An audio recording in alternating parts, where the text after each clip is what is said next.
Good morning, India, and welcome once again to this weekly discussion between Sandeep Unnithan and self. And this is going live on Gunner Shot and Chakra News. And we'll today talk of something very interesting, Mission POK. And let's to welcome Sandeep. Sandeep, great to be back on the Saturday Good to morning see you show. again, General Shankar. Welcome back. Yeah, Interesting topic that you've chosen today for India's mission, Pakistan occupied Kashmir. This is something that we've been discussing on and off last couple of weeks, but I think matters have come to such a point now where we have reason to believe that this is a topic that we need to discuss for our weekly show because of circumstances that are playing out now, and there seems to be a groundswell of opinion against the Pakistani state in POK and what that means for India. So that's what we'll be talking about today. Over to you, General Shankar. yeah, thanks a lot. It's why has this groundswell come about? Understand the larger thing about Pakistan, and then we'll zoom on to we'll discuss this. The point is, today Pakistan is facing trouble, political trouble from all around. Right, It's not military trouble; it's political, and right, that political trouble is probably maximum in Balochistan and the Khyber Pakhtunkhwa, and it has got geopolitical problem along the mm, with Afghanistan. So the entire Durand line is unstable. Their two yes, provinces are unstable. right, And till about say 2-3 years back, they always felt no, this is not unstable area. But today right, POK also has gone become unstable, right, and there are reasons for it. So and all these problems, much against what the Pakistan army and the Pakistan establishment portrays, these are all political problems. These are not right, military problems. right, And these political problems are coming about by virtue of a weak state. The yes, state is weak. It's financially weak. Its institutions are corrupt. I won't say institutions are corrupt. Corruption is not the issue here. The yes, institutions are defunct. They've been, slowly taken over by the Pakistan army. right, And you see, the state has subverted itself over a period of time. right, Whichever way you look at it, you can say that look, being an Indian, being Indians, we are biased against how Pakistan operates. But right, from a sociological point of view, the state has degenerated, right, right, as a whole. And if that happens, it's only natural that these eruptions take place along your periphery, and especially along the peripheries where people are not akin to what you are. right, After all, at some level, you and they've never had that thing of bonding. yes, So I think overall, this is where Pakistan stands today. It faces active rebellion yeah, uh, from Balochistan, who wants to secede very clearly. right, Khyber right, Pakhtunkhwa is also in where Khyber Pakhtunkhwa and Afghanistan together feel they're not part of Pakistan, right, and this thing has now started with in POK, right, and we need to understand this and also examine this when we say mission POK. yeah, Look, the map of India includes currently, as we understand, the yes, Pakistan occupied Jammu and Kashmir and Gilgit Baltistan, and we need to take it back at some time of the day or year or century. It's our yes, land. So I think these two things have now come into uh, are being conflated in some manner. There's a conflation which is happening of this whole story. A weakening Pakistan and a resurgent India and a rising India which wants its own borders, nothing more. right, So I right. think this is what we need to discuss. And I've stated the macro problem, your views, and let's go ahead. Yeah, so I'll just take from one line that you mentioned, General Shankar. The fact is that you said these are political problems that Pakistan is facing right now in its periphery, in its provinces, and not military solutions. But that is such a replay of what actually happened in the 60s and the 70s in East Pakistan. where you had a political problem, which the military that was in power resorted to a military solution. And the military solution was genocide, creating camps, massacring people, disappearing opponents of the state. So this is the Pakistan military's want. They see a military solution for everything that is actually a political solution. Like, that very famous line that when you have a sledgehammer in your hand, every problem looks like a nail. Yes. And we are actually seeing the Pak army in full strength now. Today they're controlling everything, as you mentioned. All institutions of state are subverted by them. There is a bigger takeover of the Pakistan by the Pakistan army today than I think we have seen in the previous post Zia and post Musharraf era. Yes, I agree with you because there's no. I mean, look, the other day I saw something that how do you control Pakistan's population, and the Right. picture is that it will be controlled only by Asim Munir. If that is the out, Yeah. okay. I'm going to ask you about whether Asim Munir is actually working for India. That's a good question. Look, I've always felt that Imran Khan was India's best friend because he was completely destroying Pakistan. Right. And I tend to agree with you that Asim Munir is doing what Imran can't do. He'll finish that unfinished agenda. He's And we accelerating need to, that Imran Khan agenda. agenda. Yeah. And we need to be patient. We need to be patient with this whole thing. Right. And there will be issues. There will be a threat of war. If you, Mm. whatever. We also need to understand that there are no military solutions for this Right. whole problem. What is our problem with Pakistan? It's not that Pakistan should exist or not exist. Pakistan can exist the way it wants. All we Right. want is our territory back. Right. It's as simple as that. And that, like you were rightly saying, is there somewhere in our, not only in our, in repeated acts of parliament. You did Yeah. mention, I think you should mention it Yeah. again. So that was in 1994. I'll just read out that particular thing, which that resolution by Parliament, which is in the 1994. That is 22nd of February 1994. Government's consistent and principal position is that the entire union territories of Jammu and Kashmir and Ladakh have been, are, and shall be an integral part of India. So that India. is only reiterating what we've always been stating. And this is the most recent thing was in 1994, which is uh, 32 years ago. Yeah. So I think the fact that this is part of India and we need to retake it back is it's only a matter of time. It's a Right. matter of patience. And the issue is how do you take it back? Yes. How do you take it back politically? How do you take it back militarily? Because in any retaking of this, there will be an element of politics and an element Right. of military involved, Right. right? I think this is what we need to examine today, and we will. And nothing like starting with a map of the Jammu and Kashmir and this Right. entire area. So I Yes. would suggest, you can have a go at it, and I'll fill up the details if anything are there. Oh, yeah, Yeah, go absolutely. ahead. So, very quickly, General Shankar, this is what you're looking at is the map of undivided Jammu and Kashmir. This was the largest princely state in British occupied India, British ruled India.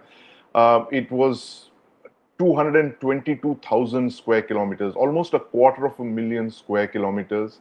And these territories are very different. One is very different from the other. Gilgit is different from Baltistan. Gilgit Baltistan is different from Kashmir. Kashmir is different from Jammu.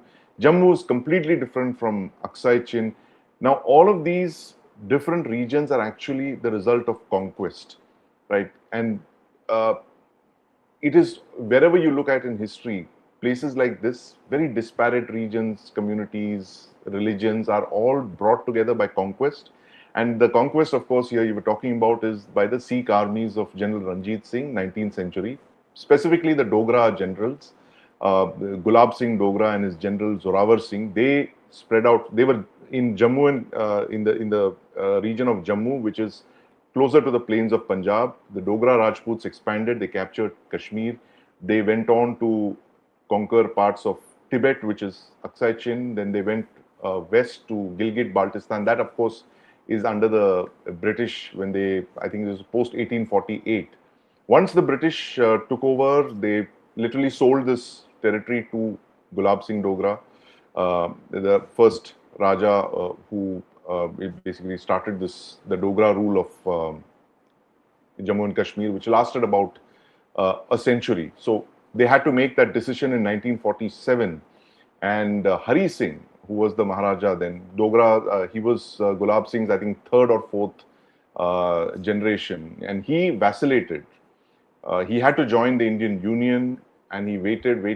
And then October is when he finally agreed. But by then, the Pakistanis had started sending raiders, which is basically Pathan tribesmen led by the Pakistan army. They invaded these parts of Pakistan occupied Kashmir. They came all the way to Srinagar, in fact. And I was actually there at a very interesting book discussion on the Indian Air Force's transport fleet, where a book that's written by Air Marshal Sachdeva. You should get a copy of that. Very fantastic thing where he says that, we keep talking about Kashmir to Kanyakumari in India, but had it not been for the Indian Air Force, specifically the transport fleet, Kashmir would have been lost, because we swiftly moved troops in October of 1947. We held the state of Jammu and Kashmir together, drove back the intruders, but we agreed to the ceasefire in January of 1948, a UN-mediated ceasefire.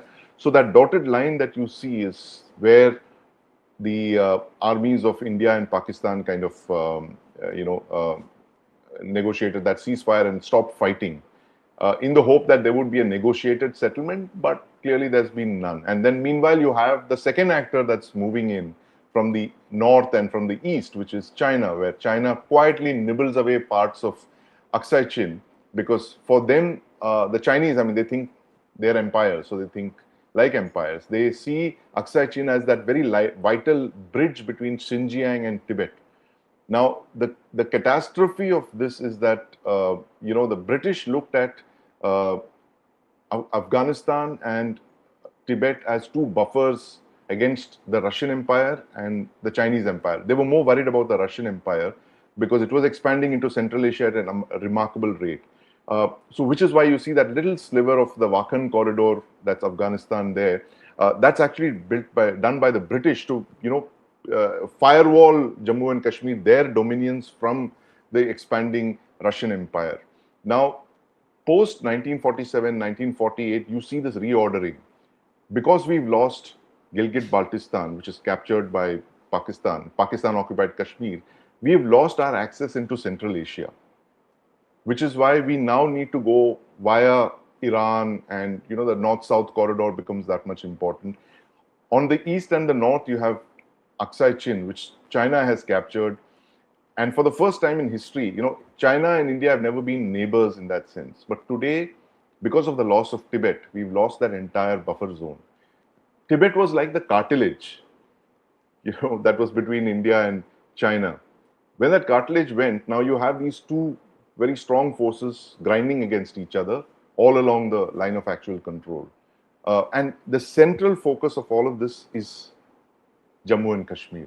So we hold the largest parts of Jammu and Kashmir. There is a very substantial part of it, about 86,000 square kilometers, which is Gilgit, Baltistan, Pakistan-occupied Kashmir, which is controlled by Pakistan. And of course, you have Aksai Chin on the northeast. But the topic of today's discussion is what you're looking at here on the screen, which is Pakistan-occupied Kashmir, which has two parts, Gilgit-Baltistan, and to the south you have POJK. So with that, over to you, General Shankar. Yeah, thanks a lot. I think you laid out the geography well and the history well. And today we're going to talk of this. Why are we not going to talk of POK or the Gilgit-Baltistan part is? That's not in turmoil. That's not in any way going to away in an easy thing. And the political solution there or the political outreach into that area is far away. But whereas things in POJK are pretty, volatile. As we know, the this area, the POJK area, is under Yeah. a lockdown, under protest, under a lot of things for the past 1 month. And actually, the run up to this was even earlier. But actually, if you really look at it, it goes back even further. Okay. Now it has come to a stage where people are talking differently. And I, really started thinking of this whole topic what we are discussing because of I saw this tweet by a chap called Right. Hussein Nadim. I don't know who he is, Right. nothing. He says, I've spent long enough in national security not to miss the obvious. The hammer didn't work in Bengal and is failing in Balochistan and will not certainly work in Kashmir either. Which begs Right. the question, why still repeat the same blunder over and over again unless the objective is to undo the country? And this is in reply to a Reuters report which spoke Yeah. about the 42 people who were killed in Balochistan. So this is great instability in Pakistan. And after that, just the headline of this in Asia Nikkei tells you a story. The headline says, is Pakistan turning its side of Kashmir into another Balochistan? Hmm. And this is written by a Pakistani. Obviously, he'll be an expatriate. If you are a Pakistani living in Pakistan and write the story, you'll be jailmate to Imran Khan very Yeah. soon. Yeah. Okay, so this is by someone, and he's talking. This is a very strong kind of examination being done by in Pakistan. Right. And another article which triggered my whole thinking is this. Right. Pakistan now faces Kashmir questions it once asked India. This is in Deccan Herald. Right. Okay, so the situation is pretty bad. Okay, and what's more interesting is I found this little clip which is now viral in on Twitter, which talks of young children. And what do they say?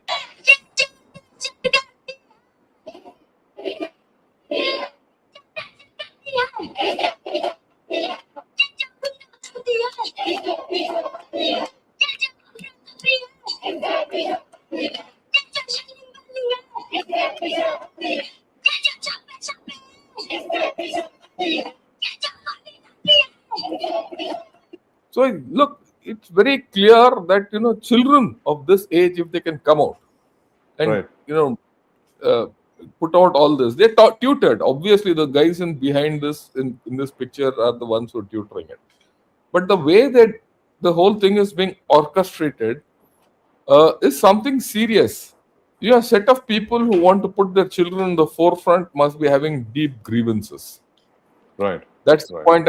You see, it's not that children are talking and all that, but if a people want to put their children forward and come to this level, then the situation is pretty bad in Right. POJK. Hmm. This is what we need to examine as to why this has come. So your views on this, and then we'll take it forward. Yeah, absolutely, Jan Shankar. So that we've not seen these kind of public protests, like you mentioned, and that tweet that you posted, where the hammer. I was again reminded of that thing where when all that you have in your hand is a sledgehammer, every problem looks like a nail, and that's what the Pakistan military seems to be doing again. That they only have military solutions for everything that is essentially a political problem. It was a problem. It is a problem in Balochistan. It was a problem in Bengal, and now in POK, it's a political problem that they are worried that they're being swamped by outsiders. The identity of Pakistan occupied Kashmir, that sliver of it's about 13,000 square kilometers, the part in focus that we are talking about. That is the Muzaffarabad and those other regions. Muzaffarabad is the capital. That has a problem with the outsiders that are streaming in from Punjab-dominated Pakistan, and I think that is one of their grievances. They don't have representation. They have economic problems. In fact, if you stand on the LOC, which you have, I'm sure, very often, General Shankar, you will see the stark differences between our side of the LOC and their side of the LOC. Yeah, And I I think they see completely that as well. Yes. Yeah, they say that as well. So is it comes to a few questions. Look, we've always felt that this is our area and we should take it back. Yes. And there's a general consensus, the whole idea of taking this back, this area back, wrest it back from Pakistan control, Yeah. is, a lot of people have said we need to first initially do it militarily, then later on we realized that we can't do it militarily. Now we're Right. talking of politically, and so far we've never had a chance. Right. And why did we never have a chance? Because the people of this belt were Yeah. fundamentally supporting Pakistan in its cross border state sponsored terror. Right. After Which all, is from when, the early in 90s to present yes, day, almost 3 decades, present day more than three onward, decades. yes, right, more than 3 decades. Why 3 decades? Nearly 4 decades.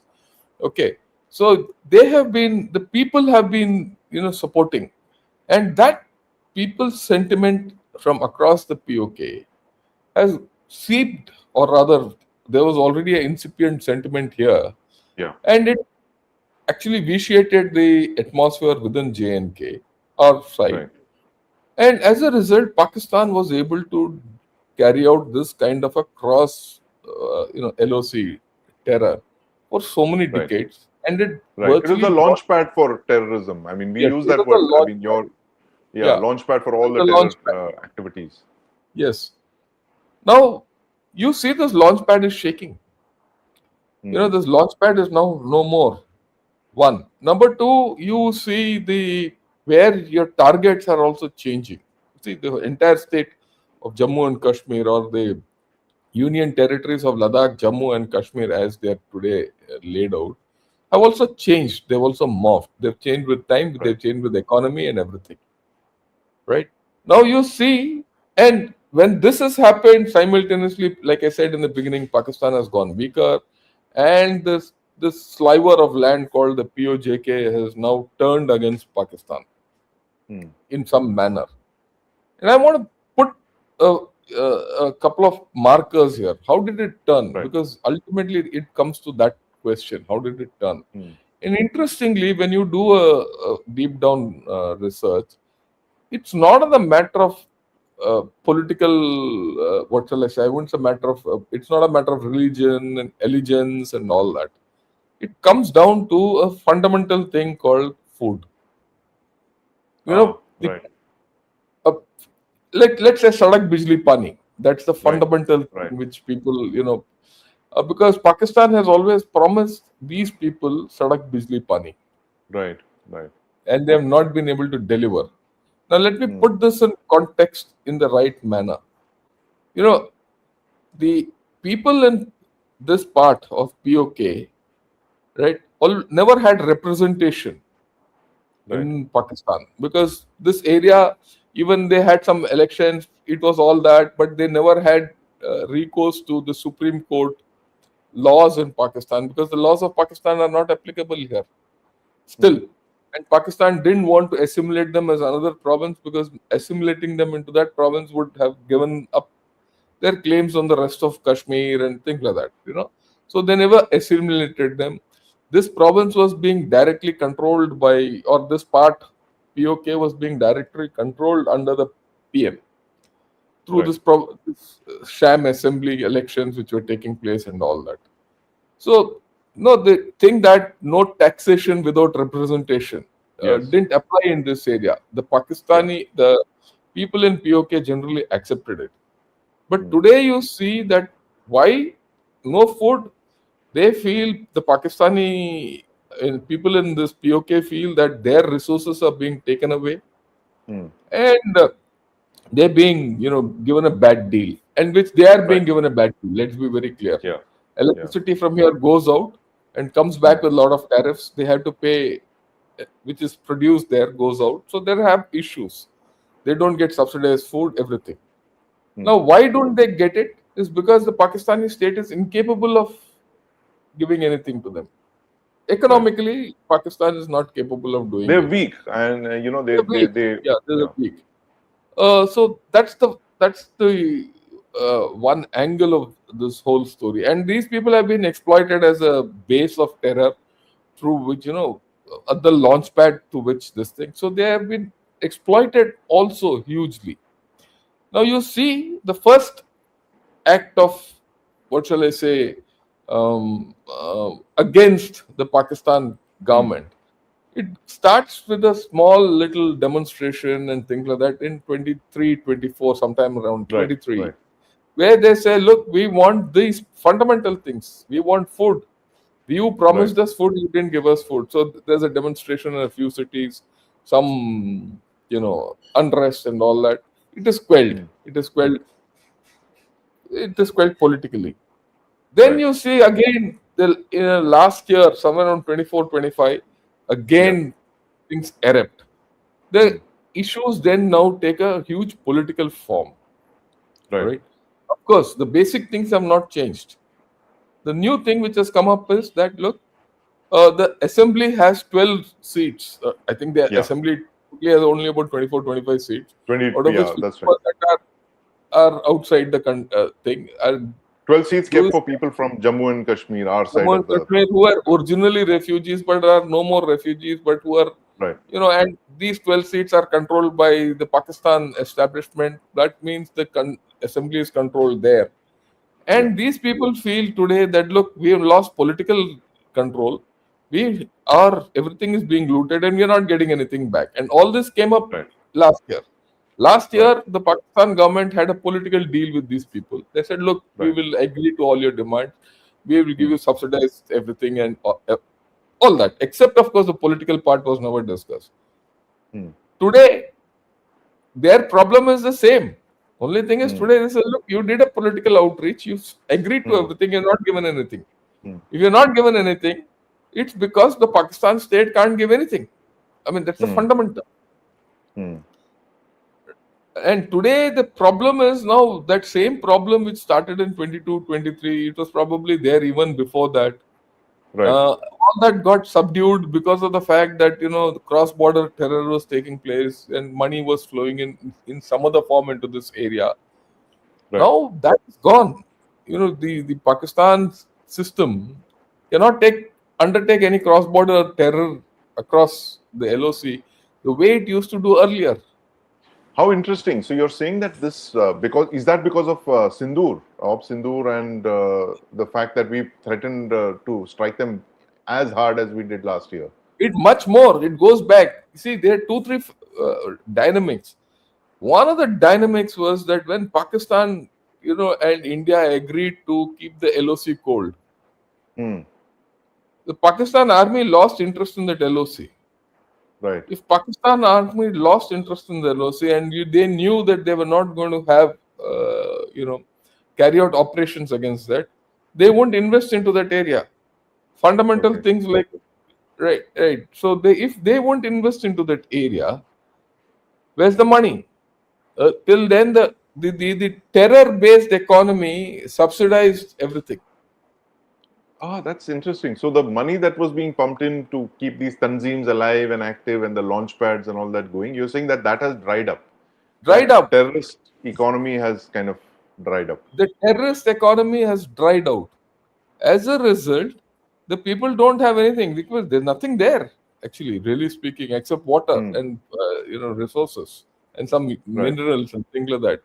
And Pakistan army has only been extracted from here, Yeah. right?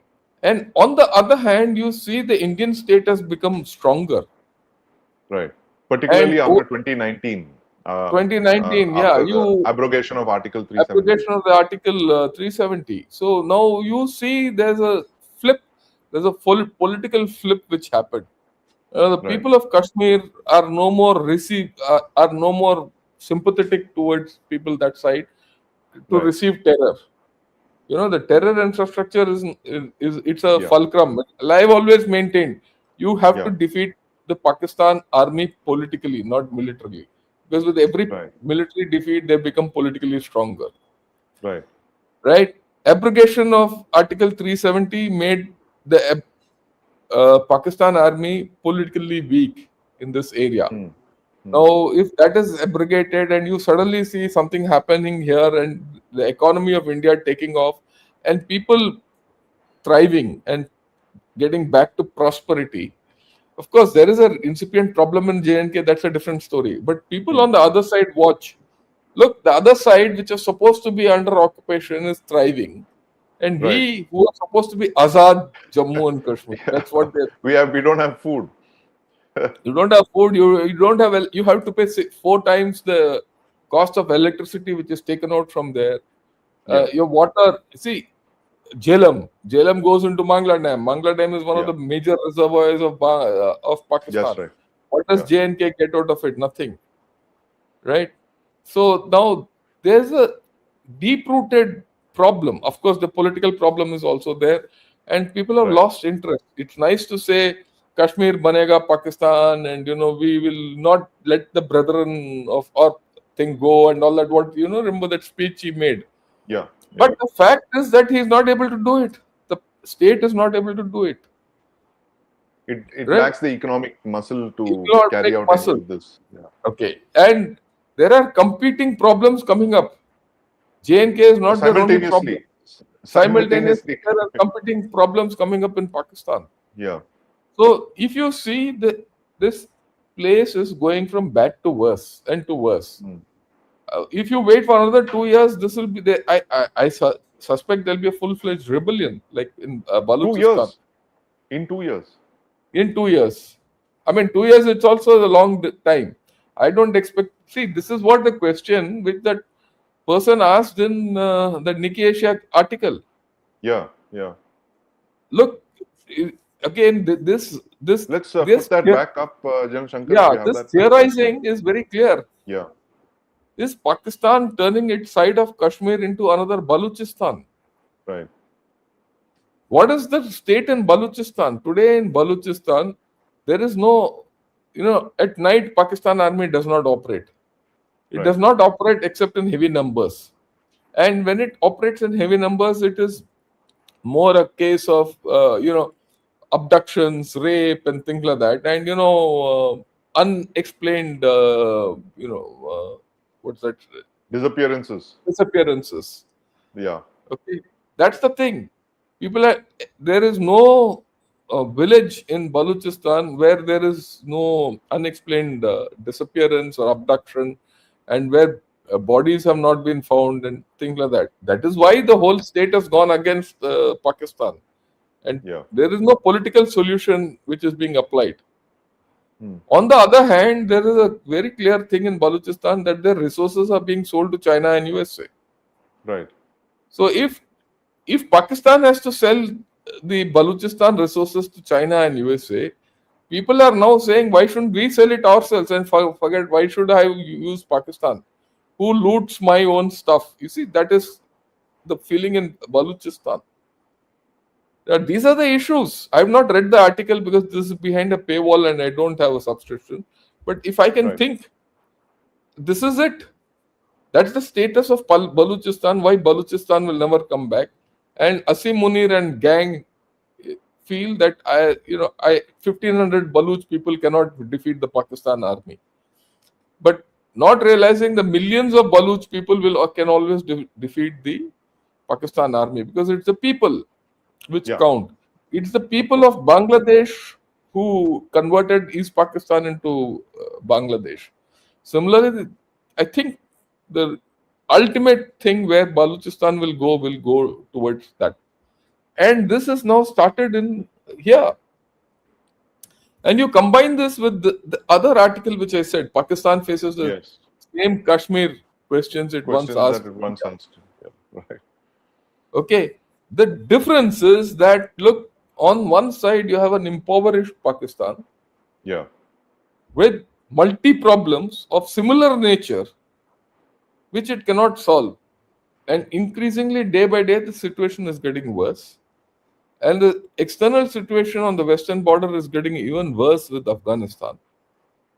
And on the other side of the border, you have a resurgent India, a growing India, and a strong India economically and militarily. And it is says, look, I'm going to become a world power, Yeah. or whatever you call it, world power, international power, regional power, whatever it is.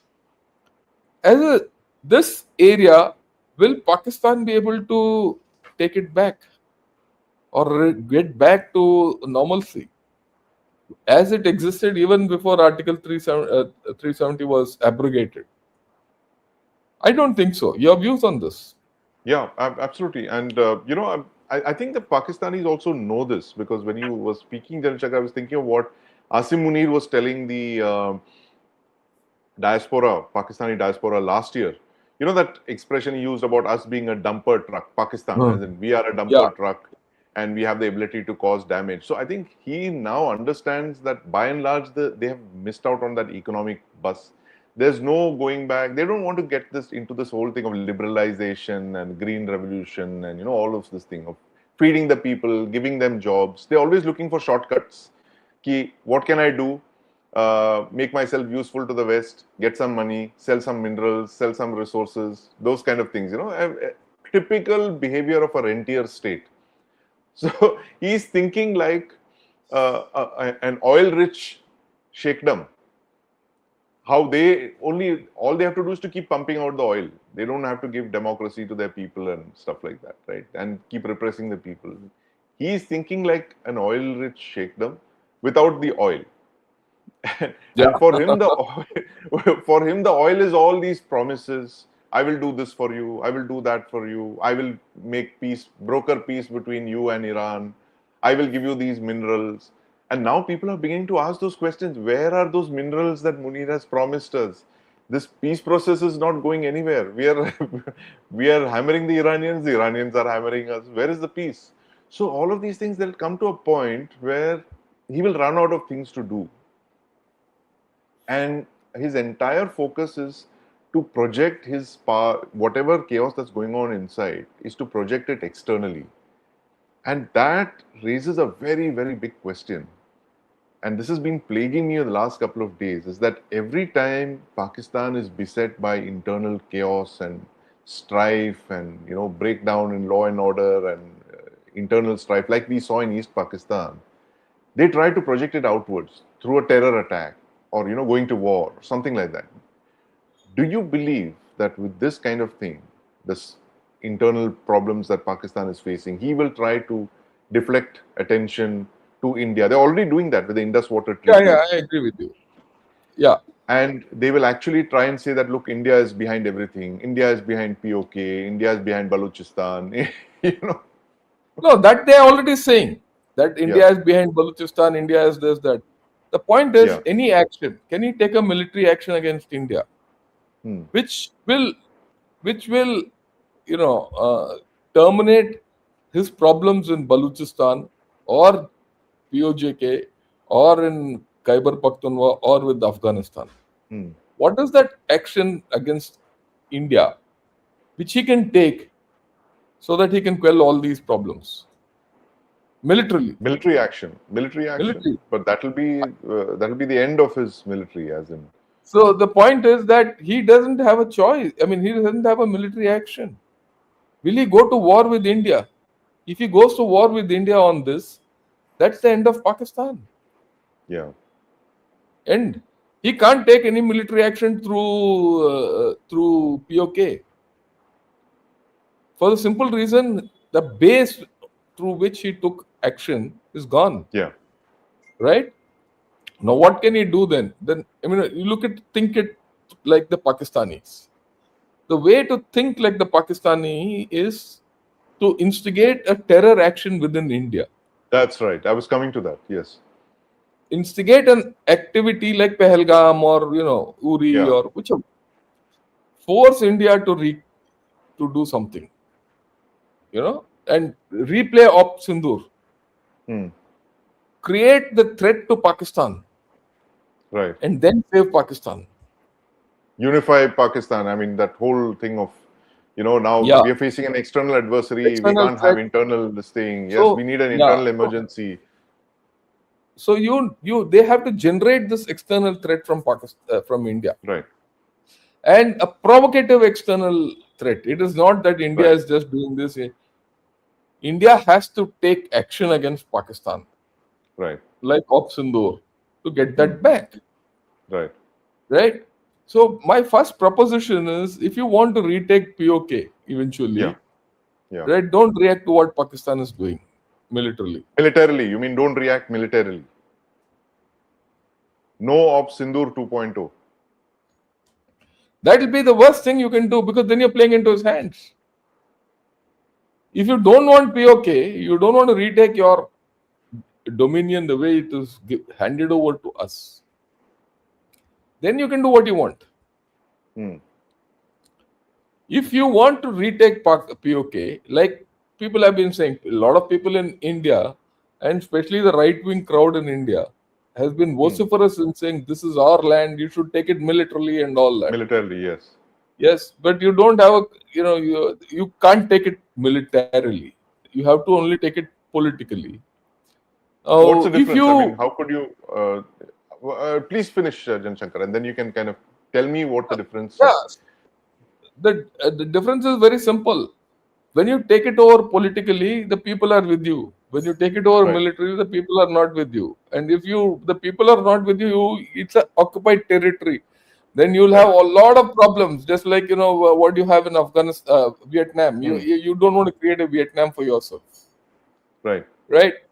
I would rather do it the way North Vietnam, South Vietnam got together, or Germany and East Germany got together, or one day Korea Right. will get together. Right. It should be a re-amalgamation of people Hmm. with India. They come back to India. If I use the terminology, Gar Wapasi, Ghar wapas. right? Right. Yeah. I mean, that's the thing which I'm looking at, Right. right? But there's So a that, problem I yeah, see, Jan Shankar. The fact is that, POJK has been part of Pakistan, whether you like it or not, for almost 80 years, right? They have deep roots over there. The Pakistan military recruits from there. You have these terror launch pads there. You have this entire infrastructure of terror. I think 50%, more than 50%, in fact, is in that POJK. Do you want to amalgamate territory like this, which is actually, to my mind, is radioactive, right? It's not the territory as much as the people. You're amalgamating people who are part of the Pakistan army in this, at whatever cost you do, whether politically, whether militarily. The fact is that once it comes together, A, is this the right thing to do to get all those people into? We have our set of problems. You want to add on another 20 million people to that? yeah, this is a debate which we have to undertake, isn't it? Yeah. This is a debate which we have to undertake. You want the territory back, you get the people along with it. One on Yes. one. They say you take one and buy one and take other Buy free one and type get one thing. free. Right. Right. Free, right? So you have this issue, but I have a different take on this. Let me get to that. Right. Okay, so you are looking at a problem that even if you retake POK politically, right, you will get all these people. But Yeah. will you get all these people? That's the next question. I suspect. Oh, see, the fundamental thing is there are a lot of people in POK who are not Kashmiris, who are not Hmm. Jammuites, who are They're not Dogras. Punjabis. Yeah. They're They're Punjabis. from the Yeah, plains. Yeah. from the plains. Will they like to be here? Hmm. Will they like to be here? Will you like to give them an exit option and say, you please vacate? Because Hmm. one, see, and I think this is one of the things which we need to start doing today. You tell them, look, Absolutely. Contingency planning for all of these eventualities, possibilities. the point is, you have to convey it to those people there. Look, it's no more, you will no more be part of Pakistan. The Right. day is not far when you're not going to be in Pakistan. Yeah. So you might as well go to Pakistan. Find your place before it happens. Right. You want to be in Pakistan? Find a place before that. You will not go. We are not going to entertain you in India because you are not from Right. this land. Right. Right. Okay, so you need to have a population policy from today, and you need to communicate Hmm. it to the other side. You don't Right. have to execute that policy, in a bloodied manner, like Yeah. bloodshed and driving and all that. Right. Do this politically, do this psychologically, do it as a state policy. Right. Before you say I'll take over POK politically, first Right. implement a population thing. Look, you're not if you're not part of this, please go. Go make way beforehand. Yeah. We're gonna come. I mean, the one assurance we'll give you is we're gonna come there. But before you find yourself out of context, get rid of that area. Hmm. Something like you do a preemptive SIR on that area. SIR, I was just coming to that. We have a SIR there, and you establish how long people have been there, and Yeah, so I think this is one of the first things before you do, and then of course you have to give them SOPs. hmm, You have to give them support. You have to give them everything. I hmm. mean, you have to. I mean, there's no choice, and it's normal. You It's have a to normal make thing. the Yeah. merger attractive. Merger attractive for them, and give it to them, and then think. And there are a whole lot of things you can do. You can tell people from there, what your representative in, because in the assembly here you have vacant seats for them. Yeah, about 20 or 25 seats. 24. 24 is Let 24 Yeah, seats. Yeah, and get them filled. They could be yeah. non-resident people. Non-resident POJK people. POJK, Yeah, right? And let them have a say in our parliament. Let these issues be discussed. Let their yeah, problems be, let them come across. So I think we need to push this into yeah, a situation yeah. where, it ripens. This whole story has to Yes, ripen. Now it's raw. right, right. We know that Pakistan doesn't have Raw as in not the raw agency, but mango. It's a mango. raw fruit. It's The not raw as in ripened. the fruit. Yeah. Raw is a fruit, So not mango also you RAW. have to be careful in the Pakistani context. Mango means something else. So I think maybe you should look Yes. at some other fruit. Okay, call it a jackfruit. Right. Okay. Instead of a jackboot, you call it a Jackfruit, yeah, jackfruit. you have Yeah. a raw Okay. jackfruit, right? So I think we need to progress on that line and win the politics over. Right. And already, if one has heard the statements coming out from there, people are already talking of looking towards India. Yeah. Okay, it's too incipient. Let this Right. fester because I don't think Right. this is gonna right. And we've also one of our spokesperson in MEA said we're going to help those guys. The Yeah. first outreach has happened already. Right. Right? Right. And if you really mean business, this outreach has to take shape, physical shape. And that is how you've just outlined. You need to Yeah, have you a have to you have to give them plan. You need. SOPs, you have to give them Yeah. political voice, Representation. your Yeah. representation, and then, you all already seen in London and other foreign capitals where these Yeah. people have started demonstrations. Help Right. them, help them. After all, this is our land. Whether if you don't want to take it back, then it's a different story altogether. Right.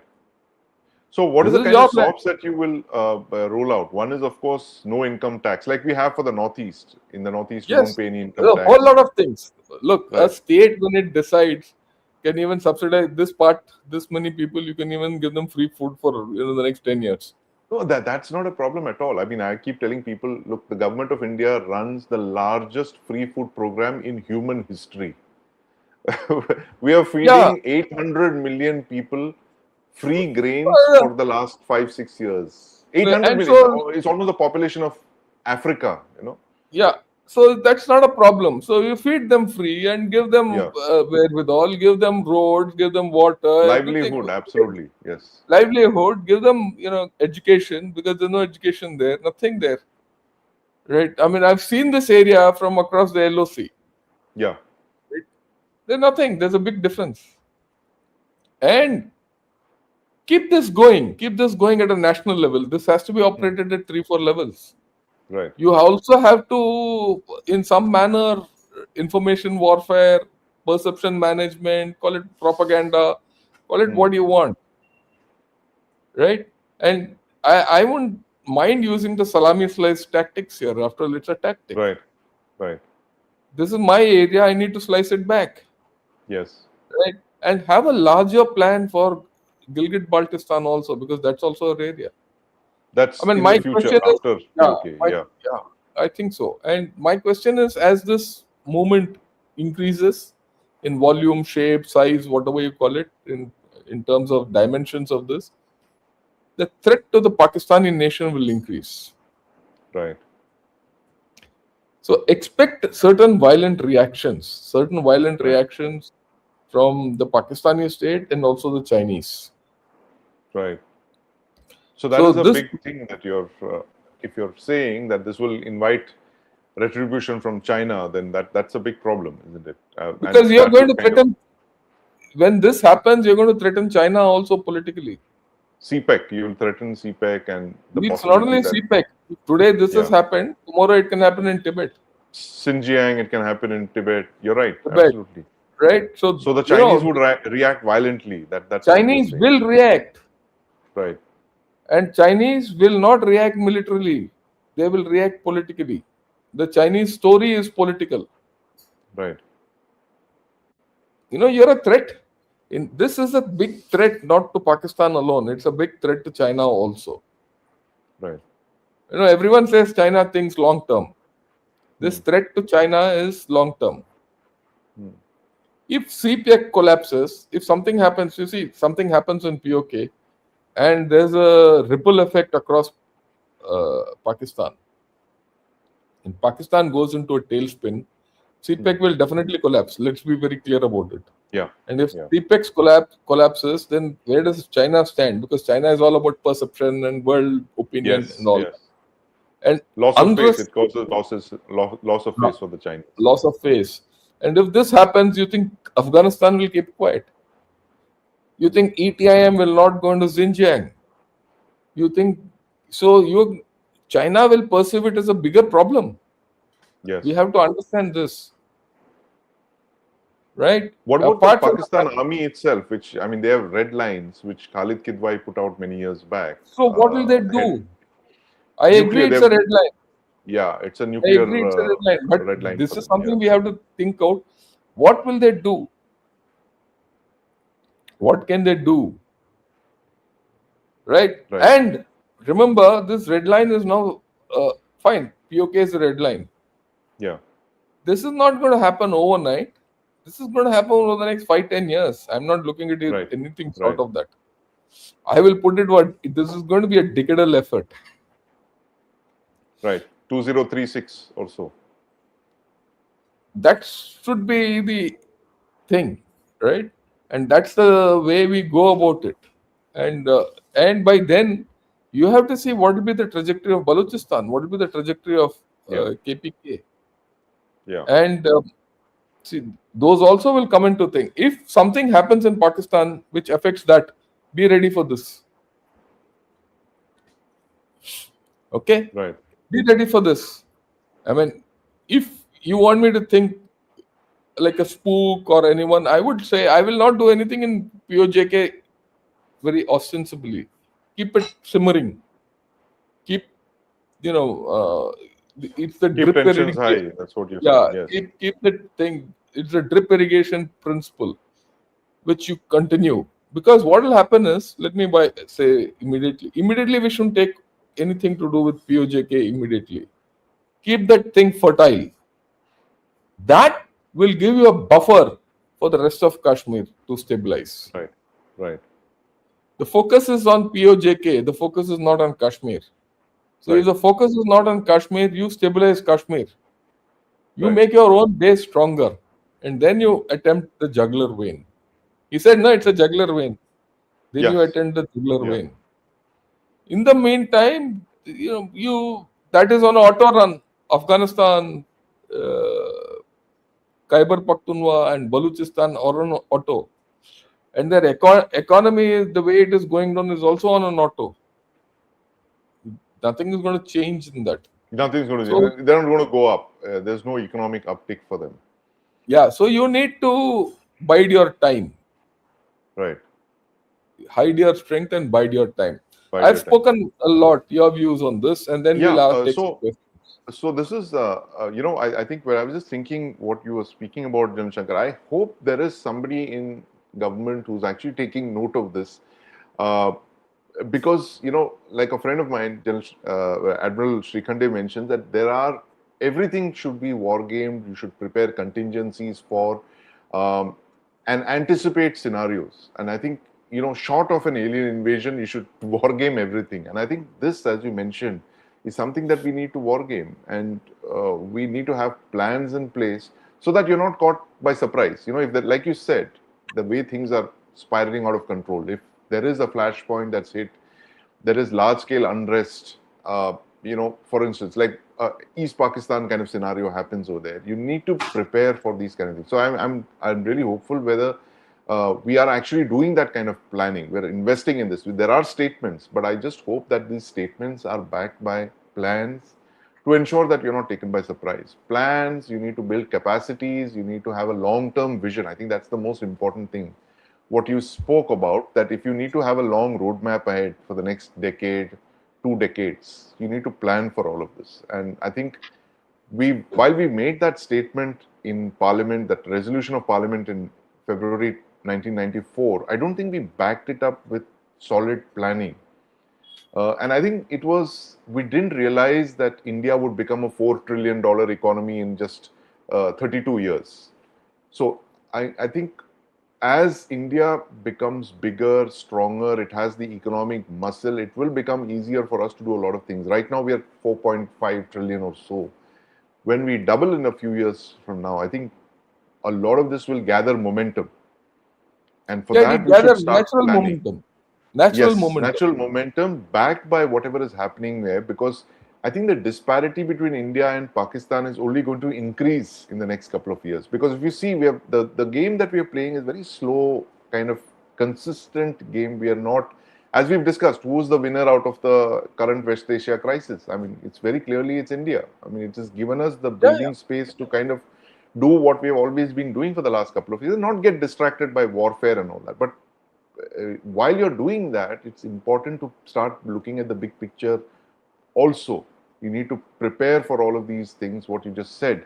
Um, Something as mundane as, if the people of POJK want to amalgamate with India, what will you offer them that will make that so irresistible? Just draw up a list of things that we will give you all the privileges that we give the people of Jammu and Kashmir, plus 5 or 6 more. You know, Oh yeah. You can give hell of a lot, and you have the capability बिजली, to give सड़क, them. पानी, broadband, everything, सब ले लो, be part of the Indian dream. And I think this is the most important thing. I think we have missed out this complete thing of selling the Indian dream. 3 decades back, I'm a big admirer of the Americans, despite all their their problems and stuff. Uh, the American dream is, I think, it is the greatest narrative success of the last century. No That doubt. you know so you want to see the American dream, just go to Chanakyapuri. See how many people are waiting for visas outside the American embassy, and go and see how many people are waiting outside the Chinese embassy for visas. That will immediately tell you which dream is bigger and which is more this thing. So you have two dreams. You have an American dream, you have a Chinese dream. What is the Indian dream? And that is the narrative that we should start building. And like this, 3 decades back, this restaurateur I met, a Chinese restaurateur in Los Angeles. Uh, I was talking to him, I was eating in his restaurant. We are a large group of people, journalists. So I asked him, so, what brought you here? So he said, I'm from mainland China. I said, how do you define the American dream? So he said, the American dream is something that anyone can come from anywhere in the world, And as have long a as he has an idea. The state will ensure that your idea flourishes, it will support you, it will give you options, it will give you capital, all of that things, and it will help you realize that dream. That is why America is where it is today. It is the ultimate embodiment of all of this. So till the time we don't make that Indian dream, we sell that narrative, and of course backed by action, not just words. uh, I think that is something that a lot of people will want to be part of. The POJK fellows who are sitting, those kids who are fighting there and shouting and screaming, they will want a better life. I mean, at the end of the day, everybody is shouting and screaming for a better life. If you give them that Indian dream, I will give you the life that you always dreamed about. If you sell them that dream, you will see queues of people outside your embassies across the world. So I think that is yeah. the larger point that I wanted to make based on this. And that is why I think, POJK, Mission POK, all our missions will be possible because of this. I completely agree with you. I think we've had a fascinating discussion on how, I mean, retaking POK is not a one-day affair. If I may No. summarize, it's going to be a long process, and we have to be patient. we have to have clarity as to what we want to do. You have to have Right. clarity on what you want to do with the people there. You want to have a clarity on exactly how you want to go about. You have to have a clarity on how you will handle the fallout.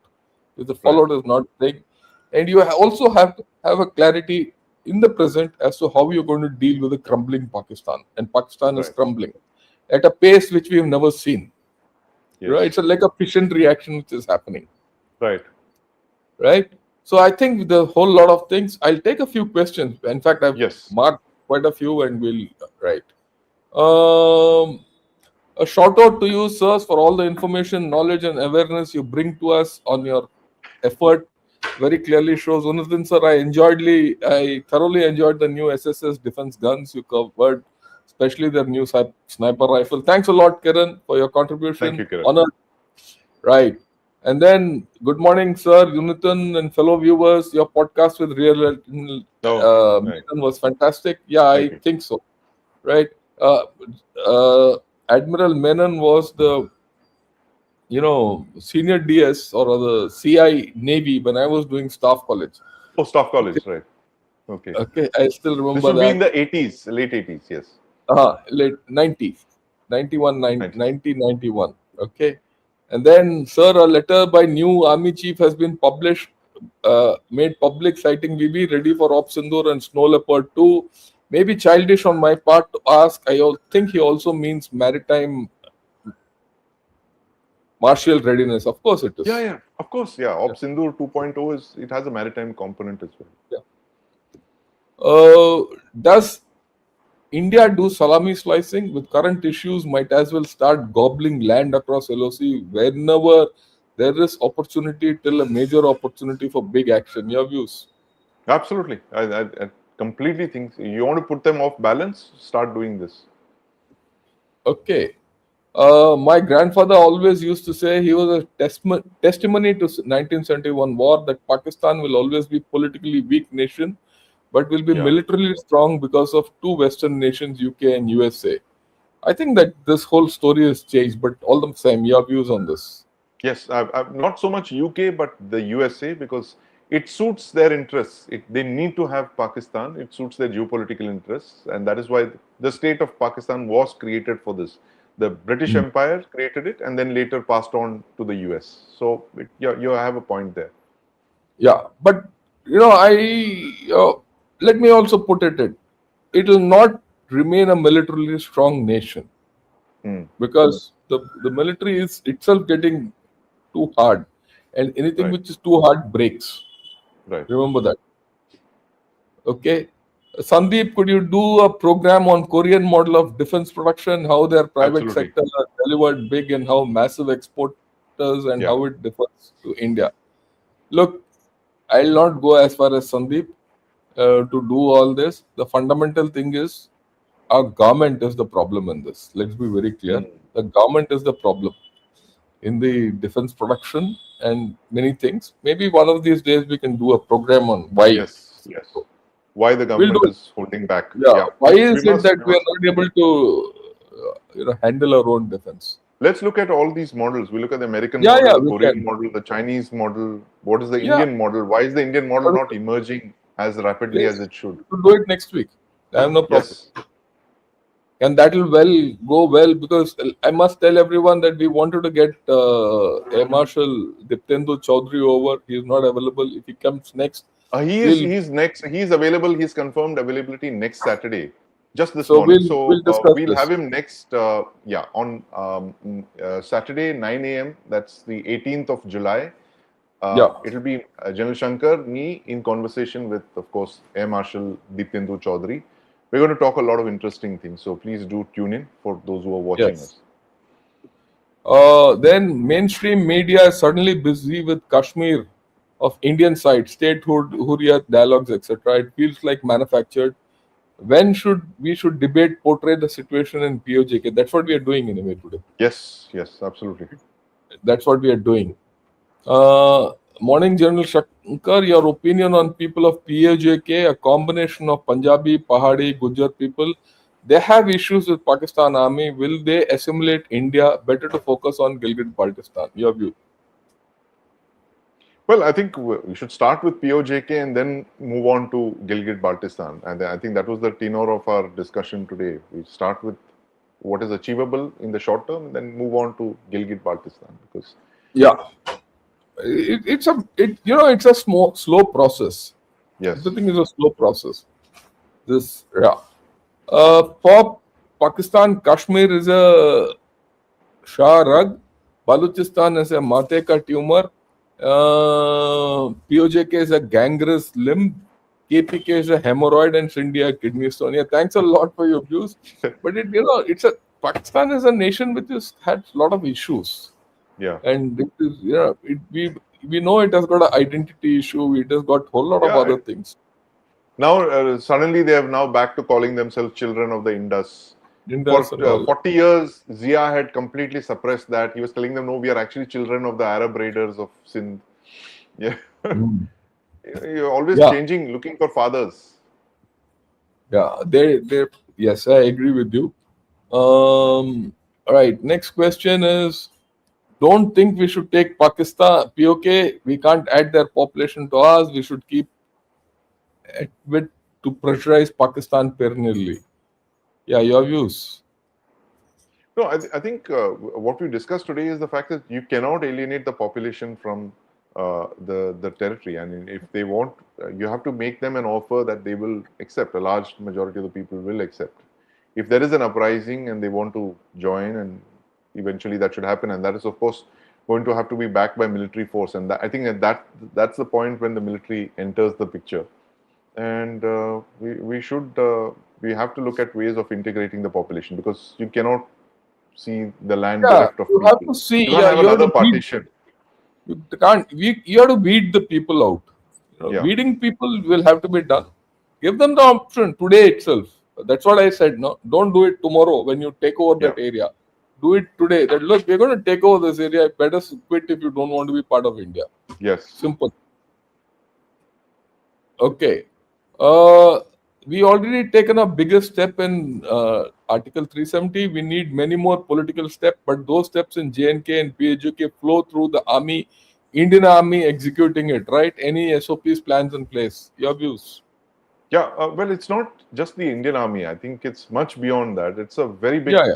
process which involves the government, the full might of the government, which includes the Home Ministry, the External Affairs Ministry, Finance Ministry, all of that. And then, of course, the army is only one component. It's a very important component, not the only one. In fact, I would put it this way: if you are going to look at a long-term trajectory, the army is just about 10% of the story, Yeah, right? The 90% it comes from the government. It comes from the people of JNK. You know yes, the people to people contact is important. It comes right, from your political parties, the national consensus. It comes from everyone who's residing. Everyone has a say in this, right from the guy who's sitting in Kanyakumari to wherever you want to call it, Kashmir to Kanyakumari. right, right. Everyone has a say in it, and we need to look at it from that point of view. Uh, what can we do in our side of Kashmir or mainstream? Everything seems quite normal, but on Reddit, etc., separatist propaganda and groups operate openly against India. Well, you got to counter them. Uh, we As can't keep simple as that. whining. Yes, call them Look, out. see, the thing is, you have to understand propaganda. If someone puts on Reddit or Quora or wherever it is, right, it's one statement by one individual read by 200 people who get influenced. The reverse doesn't help, Hmm. right? So it needs very few people to create a lot of problems. Right. Your Indian state has come to the level, they started finally understanding, look, we know how to handle these people. Yeah. Okay. So, and you need to be able to discuss this openly and get after these Hmm. people openly. Ultimately, Right. it's the people who have to decide what is to happen. And Right. let me tell you, largely the people of Kashmir have decided which side their Hmm. bread is buttered. What material benefits does POJK provide? Well, to me, the biggest material benefit is that it knocks out all the launch pads that the Pakistan military has. That entire infrastructure of terror that they have is 80% of it is from POJK. And the fact is that if you look at it, I'll give you a wartime analogy to this. When the Allied forces landed in Western Europe, they recaptured all those parts of Western Europe that the Germans were using to launch V1 and V2 rockets and cruise missiles against London. So that once those V1, V2 sites were captured, the UK was safe from German retaliation. So I think in that sense, you should look at POJK. The loss of POJK will take away a lot of pressure off us. And as No, Jan it Shankar it mentioned will through our put the pressure discussion, back on Pakistan. it Look at will the put the effect pressure on back on Pakistan, help create a China. buffer for our side of thing. And yes, What about China? What about the international reactions? If POJK comes, it's a huge change. it will I be mean, it will be a huge geopolitical. It will cause yeah, shit. geopolitical ripples. Yeah.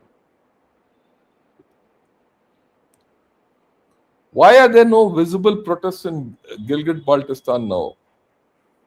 Well, the people of Gilgit-Baltistan have been kept reasonably happy. That's the reason. Yeah.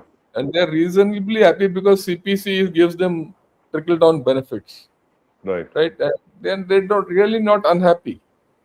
That's the way I look at it. Any other views you have on this? No, this is largely this. CPAC is working to whatever little extent, Mhm. the China-Pakistan commerce that's keeping it going. Yeah. Brilliant weekend podcast, sir. You gave a complete 360-degree view. It will definitely be a Herculean task for India to transform from de jure to de facto control in POK. Your views. The Absolutely. last point. Yep. Thank you. Thank you very much. And I think it is a Herculean task, but like I keep saying, you have to prepare for these Herculean tasks. You have to have a roadmap and you have to work on that plan. Yeah. Then POJK people want to join India. What will be the consequences? Yeah, we've outlined the consequences today. Yeah, The yeah, whole we discussion have. We've spoken. Yes. we've spoken, right? And I'm not sure whether the POJK people want to join India immediately. Yeah. There would be a lot of people who will not be interested. So I think that's why we need to give this whole story a little more time. One shouldn't hurry into a problem. Right. Uh, an off-topic question I've always wanted to ask Sandeep sir: does Indian Navy plan to have a proper UVLS system on its ship, something like MK-47 with a quad pack? Yeah. Yeah. Yeah, Very anything. long range SAM, CAM type Uh, missiles. I think they're doing this in the new generation destroyer, the Project 18 destroyer, which is being designed right now. That's one of the reasons why that destroyer program should have been done in 19 or 20, but it's taken so long, 5, 6 years. And I think, it's a good point what you mentioned is that because our ships, our warships have a they're deficient in terms of vertical launch silos. We just have some 30, 36 or so of them. We need standard kind of UVLS launchers of the kind that you've outlined. The Americans are very good at it. The Koreans have copied their model, and of course the Japanese. So you need to have ships that have an enormous capacity to launch vertical launch silos. Something like we 100 or so. I mean, 100 is theoretical. It's almost only the Americans can do it, Americans and Koreans. But we should look at that, and I think this is the way forward. We're looking at it for the Project 18 destroyer. So that is one of the reasons why that design is taking some time. right. I think we've come to the end of our questions. We've taken a lot of questions. We've taken on a topic which people are now are hesitating to discuss. We've Right. outlined everything. Your final comments and please close it. Please close Absolutely. the show. So, Jan Shankar, thanks again. Mission POK, you've just outlined the cost benefit analysis of the entire equation, why we need Pakistan occupied Kashmir, how to go about it if there is an insurrection of the kind. And I think the biggest takeaway is the fact that you shouldn't rush into it militarily. And there are some kind of military plans, from what I understand, but it is not a military solution very clearly. And given the way the trajectory of the Pakistan state, which is now captured literally by the Pakistan army, it's infiltrated all aspects of life there. Um, it is a process that will be accelerated, as you said, by the Pakistan army, as we've seen in the past in 1971 with Bangladesh, which was a political problem. They went for a military solution for that, and that rebounded on them. And the result is that Bangladesh was created. Uh, take on this last question. Can we Can we have have India? Indian syllabus? schools It's part of the first deal. in PUJK. Yeah, that It will is take part time. of those what you offer Part them. of the- Yeah, I think we've had a terrific discussion. All at the end, I'd like to tell everyone is do subscribe to Gunner Shot, do subscribe to Chakra News, right? And do come over this weekend. Every weekend, we're going to discuss some thought-provoking issues and things Yeah. which actually matter to the nation. Right? And that is why we do this. We pick up topics very carefully. And next weekend, we're going to have something more interesting with Air Marshal Diptendu Chaudhary also on board. So, till then, have a great time and Jai Hind to everyone. Thank you, General Shankar. Jai Hind, and see you next Saturday, same time, same place.